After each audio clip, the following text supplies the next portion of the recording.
నమస్తే, welcome to Andhraprabha. నేను విద్య.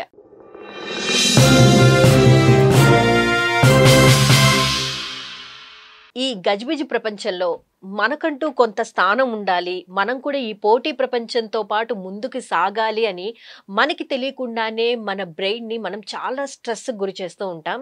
So పీస్ఫుల్గా ఉండాలి ఉండాలి అని చెప్తూ ఉంటారు. అయితే ఆ పీస్ఫుల్ని ఎలా మనం పొందాలి, మన ఆలోచనల్ని మన బ్రెయిన్ని ఎలా కంట్రోల్లో ఉంచుకోవాలి, కట్టుదిట్టం చేసుకోవాలి, ఎప్పుడు ప్రశాంతంగా ఎలా ఉండాలి, మన మనసుని కంట్రోల్ చేసుకోవచ్చా, కుదురుతుందా లేదా, ఈ విషయాల గురించి మనకు వివరించడానికి ప్రకృతివనం ప్రసాద్ గారు మనతో పాటు స్టూడియోలో సిద్ధంగా ఉన్నారు. మరి ఏమాత్రం ఆలస్యం చేయకుండా వారిని అడిగి తెలుసుకుందాం. ప్రసాద్ గారు నమస్కారం అండి, వెల్కమ్ టు ఆంధ్రప్రభ. సార్, ఇంట్రోలో చెప్పుకున్నట్టు అంతా గజిబిజి ప్రపంచంలో మనం కూడా పక్క వాళ్ళకంటే ముందుగా ఎదగాలి, లేకపోతే మనకంటూ ఒక స్థానం ఉండాలని చెప్పి ఆలోచనలు, రకరకాలమైన ఆలోచనలు చేస్తూ ఉంటాము. మనకు తెలియకుండానే మనం స్ట్రెస్కి గురవుతూ ఉంటాము. సో ఆలోచనల్ని కంట్రోల్ చేసుకోవాలా, లేకపోతే ప్రశాంతమైన జీవనం గడపాలా, అసలు ఎట్లా మన ఆలోచనలు మనం ఎలా నార్మల్ స్టేజ్కి తెచ్చుకోవాలంటారు? యాక్చువల్గా మీ క్వశ్చన్లోనే ఆన్సర్ ఉంది. ఎవరికన్నా ముందుగా ఉందామనో, కంపారిటివ్ వాళ్ళకంటే బెటర్గా ఉందామని ఎదుటోడో పక్కోడో ఇంకొక ఇన్ని అనుకోవడమే. ఈ అనుకునే ప్రాసెస్లో రియల్గా నీకేం కావాలనే దాన్ని పక్కన పెడతావు.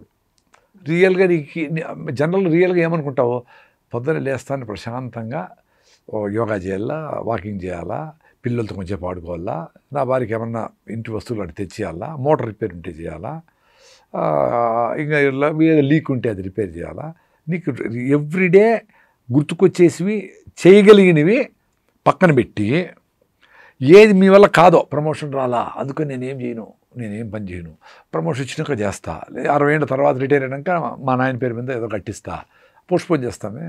సో ఇట్లా ఇది స్ట్రెస్ వచ్చిందని అది ఫస్ట్ కారణం. అంటే మనకు కాని పనులు ముందర పెట్టుకొని అయ్యే చిన్న చిన్న పనులను పోస్ట్పోన్ చేయడమే స్ట్రెస్. మీరు పొద్దున్నే 5కు పోవాలా, బస్సు ఏదో ఉంటుంది 5కి, నిదానంగా బాత్రూమ్ పోయేవాళ్ళు, నిదానంగా చేసేవాళ్ళు నాలాంటి వాళ్ళు 3కే లేచి నిదానంగా అన్నీ చేసుకొని 4కు పోయి 4:30కు పోతే ఇంకా అరగంట టైం ఉండగానే పీస్ఫుల్గా హాయిగా అట్లా చూస్తా, బస్ స్టాండ్లోనో ఎక్కడో ఎంజాయ్ చేస్తా, నో స్ట్రెస్, అంతే కదా. దానికి 1 గంట తొందరగా లేయాలి, 4కు బదులు 5కి లేస్తాం అనుకుందాం. దానికి 1 గంట ముందరగా పడుకోవాలి, అరగంట ముందరగా పడుకోవాలి. లేదు పడుకోకపోయినా లేచేసి అమ్మా ఆ బస్సు మిస్ అయిపోతుందేమని స్ట్రెస్ కంటే అయిపోతుంది, లేట్ అయిపోయింది, 4:30కి లేచి 5 లోపల వెళ్ళిపోవాలా, అది పరిగెత్తాలా, జారి పడితే టూత్పేస్ట్ పడిపోయి, అది మర్చిపోయి ఇది మర్చిపోతే ఎందుకు, అది స్ట్రెస్. దానికంటే 1 గంట ముందర నిద్ర లేచి చాలా ఈజీ.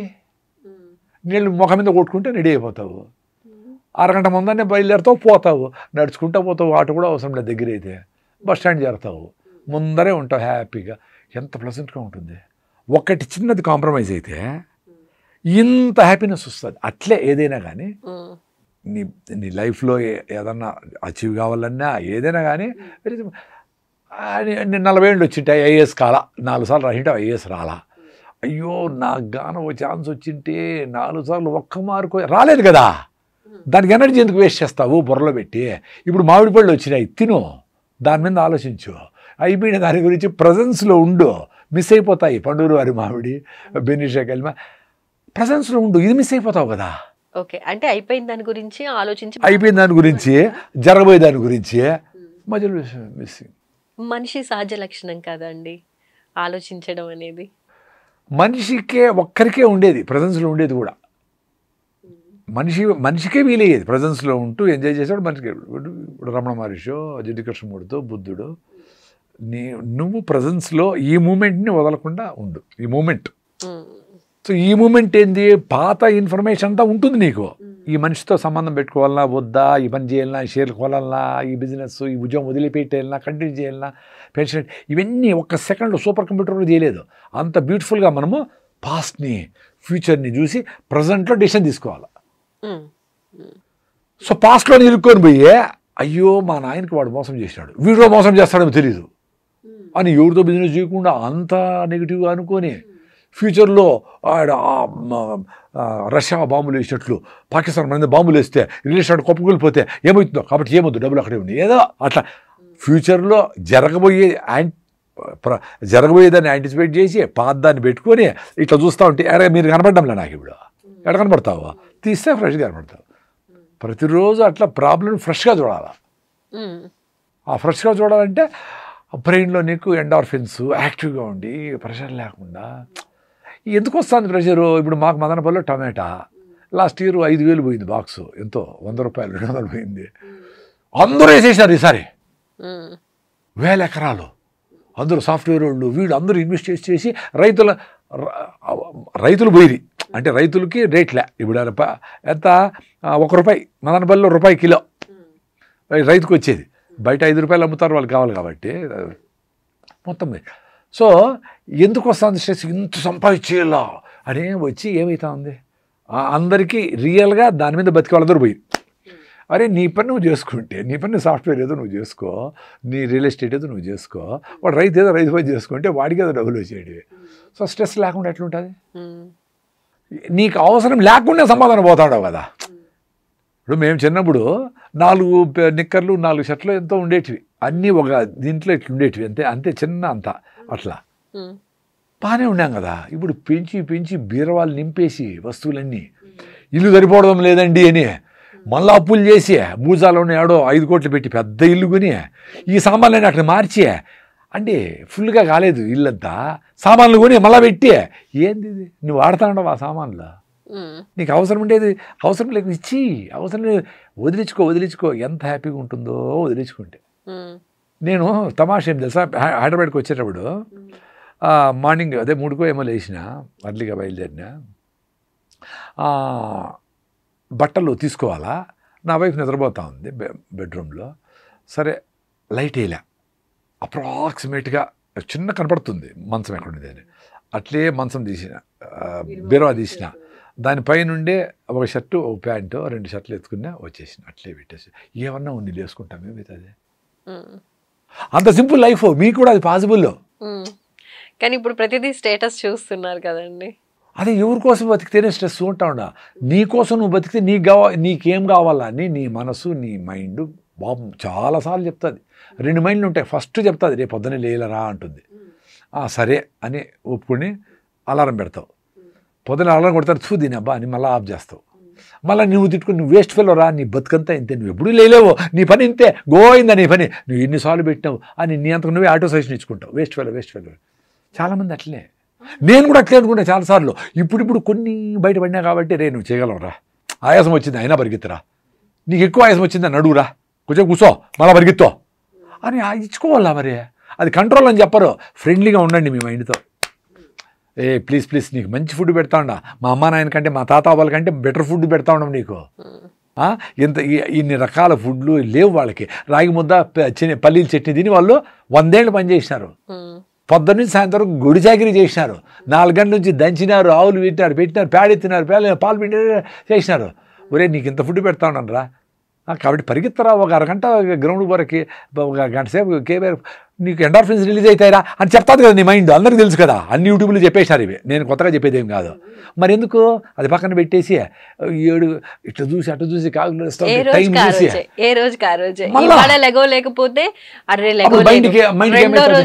లేకపోతే అరే నా జీవితమే ఇంత, అసలు నేను అనుకుంటాను చెయ్యలేను, ఎంత అసహనానికి గురైపోతారు. వేరే వాళ్ళు తిట్టేదానికంటే వేరే వాళ్ళు తిట్టే నీ ఈగో పనిచేస్తుంది. వాడు తిట్టాడు కాబట్టి మనం సంపాదించాలి, మనం పరిగెత్తాలా అని అంటుంది. నిన్ను నువ్వు అన్నావు అనుకో వేస్ట్ ఫెలో రాని, ఎవడు తిడతావా? నిన్ను నువ్వే డిగ్రేడ్ చేసుకుంటే ఎవడు తిడతావా?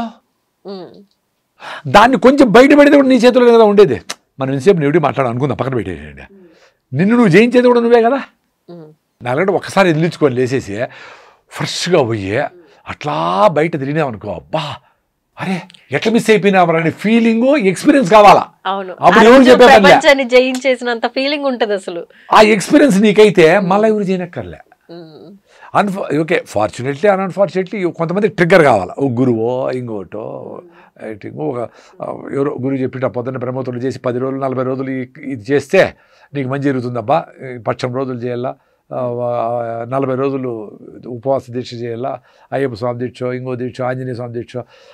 అంటే ఈ 40 రోజుల్లో నువ్వు సోప్ వేసుకోకుండా కింద కూర్చొని ఎవరింట్లోనో నువ్వు కోటీశ్వరుడైనా ఎవరింట్లోనో ఫుడ్ తిని నువ్వు పూజ గీజ అవన్నీ ఏదో చేసి సింపుల్గా కింద పడుకొని జుట్టు దూకోకుండా చెప్పులు లేకుండా దూకోకుండా సోప్ వేయకుండా అందరితో అరే ఈ లైఫ్ బాగుందే, దీనికోసం ఇంత బాధపడి నేను సొసైటీ కోసం ఇన్ని చేస్తా, వేల మందితో ఎగ్జిబిట్ చేస్తా, ఇది చేస్తాడా అనే ఫీలింగ్ వస్తే నువ్వు మారుతావు అని. అట్లా మారింటారు కొంతమంది, ఎక్కువ మంది మారాలా. ఇప్పుడు 41 రోజులు నువ్వు సింపుల్గా బతికినావంటే మళ్ళీ బట్టలే కొనకూడదు నువ్వు. ఎందుకు ప్రతి ఒక్కరికి ఉన్నాయి, ప్రతి ఒక్కరికి 20 జతలు 30 జతలు 100 జతలు ఉన్నాయి. మళ్ళీ ఎందుకు కొనాలరా? మనం సీతాకోక చిలకల రకరకాలు వేసుకొని ఈ కలర్ ఉంది ఆ కలర్ ఉంది, ఎందుకు కావాలరా? నేను ఏదో ఒకటి వేసుకుంటారా స్వామి. మనకేమో రమణ మహర్షి, ఆదిశంకరాచార్యులు, వివేకానంద స్వామి ఆదర్శము. కానీ వాళ్ళలో ఒక్కటి కూడా తీసుకోమే, పేరుకు పెట్టుకుంటాం వాళ్ళ బొమ్మలు వేసుకొని. నువ్వు ఎక్స్పీరియన్స్ కామని వాళ్ళు చెప్పేది. నువ్వు ఎక్స్పీరియన్స్గా, మేమేదో చెప్తా ఉన్నాము, నువ్వు ఎక్స్పీరియన్స్గా. జిడికృష్ణ పెడితే ఏం చెప్తాడు? నువ్వు ఎక్స్పీరియన్స్ కారా స్వామి, నా దారిలో ఎందుకు నడుస్తావు? నేను ఆడికి ఆగిపోయింటా, నువ్వు ఇంకా ముందర నడుస్తావేమో. ద్రోణాచార్యుడు గొప్ప గురువు కదా, మరి ఆయన యుద్ధం చేయండి కదా, అర్జునుడు ఎందుకు తయారు చేశాడు? అట్లా మన దగ్గర నేర్చుకోను, మనం ఎవరి దగ్గర నేర్చుకుంటాం, మనమే నేర్చుకోను. నిజమైన ధనవంతులు అంటే ఆరోగ్యం ఉన్న వాళ్ళే అని అంటూ ఉంటారు కదా. ఆరోగ్యము ఆనందము, అల్టిమేట్గా ఆరోగ్యంగా ఉండే వాళ్ళందరూ ఆనందంగా ఏం లేరు. బ్లడ్ టెస్ట్ అన్నీ కరెక్ట్గా ఉన్నాయి కదా, ఆనందంగా ఉండరేం వాళ్ళు ఏమన్నా? వాళ్ళు ఇదొకట 100%. ఆరోగ్యం ఒకటి మాత్రం ఉంది అనుకుందాము, వాడికి మళ్ళా నెక్స్ట్ మంత్ ఎవ్రీ మంత్ చేసుకోవాలని 220 ఉండాలనుకో కొలెస్ట్రాల్, 222 వచ్చిండు సత్యవీడు. 222 ఎక్కువైంది అంటే అనుకుంటా ఉంటాడు వీడు. ఏదో అసంతృప్తి అయితే ఉంటుంది, ఏదో అసంతృప్తి. కాబట్టి సంతోషంగా ఉండాలంటే నిజంగానే అసలు ట్రూత్ ఏంది, నువ్వు బాగా నడుస్తాడవు, మెట్రోలో ఎస్కలేటర్ ఎక్కకుండా మెట్లు ఎక్కుతాడవు, 1 గంట సేపు రన్నింగ్ చేస్తాడవు, ఏం టెస్ట్లో అవసరం లే నీకు. నీ కాన్సన్ట్రేషన్ అంతా పిల్లలతో ఆడుకునేదా, అర్లీగా నీ ఫ్రీ టైం పెట్టుకొని సైలెంట్గా ఏం ఆలోచించకుండా సన్సెట్ చూడడమా, వర్షంలో నానడమా, పిల్లోళ్ళు తీసుకుపోయి గండిపేటకు పోయి ఈత కొట్టడమా, నైట్ క్యాంప్ ఎడన్నా కొండ మీద వేసి దోమలు కట్టుకొని ఆడ శుక్రుడా గురుడా ఆ కాన్స్టిలేషన్స్ అవన్నీ చూపించి పిల్లోళ్ళకి అది కదా ఎక్స్పీరియన్స్ ఇవ్వాలి పిల్లోళ్ళకి. వాళ్ళ కోసం ఇంకా ఇండ్లు, ఇంకా నగలు, ఇంకా అది వంట. వాడికి సొసైటీతో ఎట్లుండాలా, మనుషులతో ఎట్లుండాలా, అసలు ఏంది భూమి ఏంది, మన పర్పస్ ఏంది, మనం చేసే పని ఏంది, నా లైఫ్ ఎట్లా వచ్చింది, మా తాత ఎట్లున్నాడు, ఇవన్నీ కథలు చెప్తా, గొప్ప గొప్ప వాళ్ళు ఏదో చెప్తా, మధ్యలో వాడిని ఆడిస్తా. వాడు ఫిజికల్గా ఉంటే వాడు సెల్ ఫోన్ అడిగినా ఉంటాడు. మీ పార్టీలు పోయి వాళ్ళ పార్టీ వాళ్ళు ఆయాలు కప్పు చెప్పేస్తే ఎట్లా వాళ్ళకి ఎవరు చెప్తాడు? స్కూల్లో టీచర్లు అందరూ వాళ్ళకి మార్కులు ఇచ్చేదానికి చేస్తూ ఉంటారు. పేరెంట్స్ వాళ్ళకు ఆశ సంపాదించండి, ఎట్లా ఎవరు చెప్పేది వాళ్ళకి ఏది మంచిది, నువ్వుల లడ్డు ఏంటి, D3 ఏంటి, B12 ఏంటి, ఎందుకు ప్రాబ్లమ్స్ వస్తాయి, ఎందుకు అరిగిపోతా ఉన్నాయి మోకాళ్ళు, 90 ఏళ్ళకి ఎందుకు అరిగిపోవాలా, మీకు 20 ఏళ్ళకి బీపీలు షుగర్లు ఎందుకు వస్తూ ఉన్నాయి, మదర్లో 6-7 హిమోగ్లోబిన్ పెట్టుకొని పిల్లల కంటే వీక్గానే పుడతారు. మా పిల్లల్ని బాగానే లేస్తారంటే నువ్వే బాగాలేవు కదమ్మా, మీ పిల్లలు ఆరోగ్యంగా ఎట్లుంటారు? సింపుల్ క్వశ్చన్ ఇది, లాజిక్ దీనికి మించిన లాజికే లేదు. నువ్వు వీక్గా ఉంటే నీ పిల్లలు వీక్గానే పుడతారు. ఇప్పుడు యూరియా మంచిగా భూమిలో పేడరు వేసి అట్లా పెంచితే ఎంత గాలి వచ్చినా వాన వచ్చినా తట్టుకొని పంట పొలాలు ఉండేటివి. ఇప్పుడు యూరియా DAP వేస్తే ఇట్లా పెరుగుతాయి, డమ్మని పడతాయి, వర్షం కోసం అంతా పడిపోయాయి, గాలి తట్టుకోలేవు, దాంట్లో ఫుడ్ లే, న్యూట్రిషన్ లే, అంత యూరియా DAP జింకు ఫాస్ఫేట్ వేసి పెంచిన ఫుడ్. అట్లా వీళ్ళకి కూడా హిమోగ్లోబిన్ 6-7 ఉంది. ఈమె పెళ్ళే చేసుకోకూడదు యాక్చువల్గా, బాగా ఇంప్రూవ్ అయినాక పెళ్లి చేసుకోవాలా. సరే పెళ్లి చేసుకుంది అనుకుందాము, పిల్లలు కానీ దానికి ముందరన్నా ఇద్దరు అనుకొని బాగా మనం హెల్తీగా బాగా వాకింగ్ చేసి సూర్యుడు D3 కానీ ఫిట్గా ఉండేటప్పుడు అప్పుడు చేసుకుందాం అనుకుని పోస్ట్పోన్ చేయాలా. పిల్లలు ప్రెగ్నెన్సీ పోతారు, zinc, iron, folic acid, urea DAP వేసి 4 కిలోలు పెట్టాలి, నార్మల్ డెలివరీ కాదు. ఆ 4 కిలోలు పెట్టని సిజేరియన్ సెక్షన్ చేస్తాడు. వాడు పుడతాను యూరియా పెట్టే కదా, తుమ్మతా తగ్గుతా పుడతాడు. ఎట్లా వాడు సార్ వాడికి బాగాలేదు సార్ అని చెప్పి ఏదో జాతకాలు చూసేదో ఇది చూసేదో దాదాపు, అరే వాడి హెల్త్ బాగాలేదు, దానికే మెయిన్ కారణం మీ పేరెంట్స్ రా నాయన. ఆ పొల్యూషను, వాడికి కేకులు కోసి బర్త్డేలు కేకులు పెట్టేది, ఒబేసిటీ, న్యూట్రిషియస్ ఫుడ్ లేదు, నువ్వులే, కొబ్బరిలే, రాగి జావలే, పరిగెత్తేదిలే, స్పోర్ట్స్లే. Thank you so much. నమస్తే.